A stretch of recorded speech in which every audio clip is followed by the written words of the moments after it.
understanding the basic psychology of the dog you have in your house is quite important.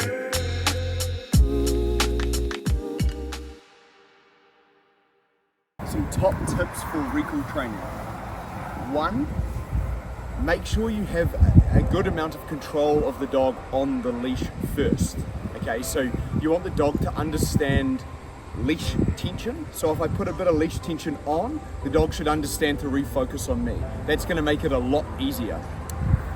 Number 2, make sure you find something that the dog is reinforced by or something the dog is motivated by. Okay, in this case, I've got a high value food reward.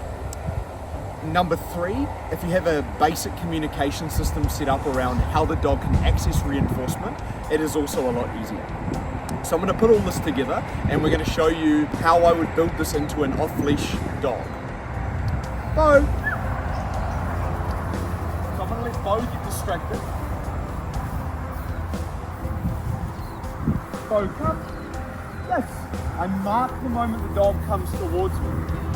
And for the first couple of reps, I want to give him 3 or 4 bits of food.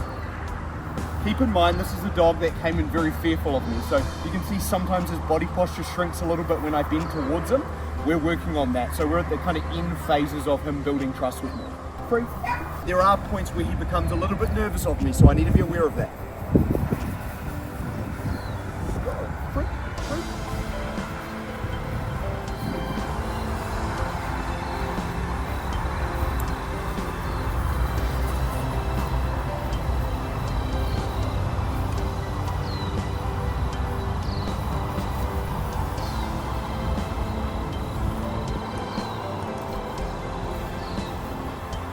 So what I'm doing by walking in up and down in a straight line is I'm trying to be very boring for the dog, so wait for the dog to disengage, but it turns out my movement's actually keeping the dog engaged, so I'm just going to adapt to that and stand completely still.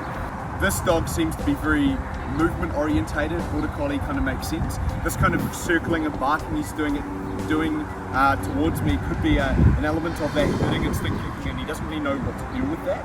This has given me some good insight in terms of the next thing I need to work on with this dog, but at the moment my focus is the recall. So like I said, I'm going to stand still because I want the dog to actually become disinterested. And then when the dog becomes disinterested, I'll recall, Bo, come! Yes! And then I mark and reinforce the moment he comes towards me. So again, if I move, he maintains focus. If I stop for a period of time, he should disengage. And that will be dog dependent. So some dogs might find moving helps them disengage. For this dog, me stopping helps him disengage. And I want him to make a decision. I want him to make the decision to wander off. Because this is where the learning happens. So he's wandering off. I'll let him get fully distracted. Bo, come! Yes! Good boy!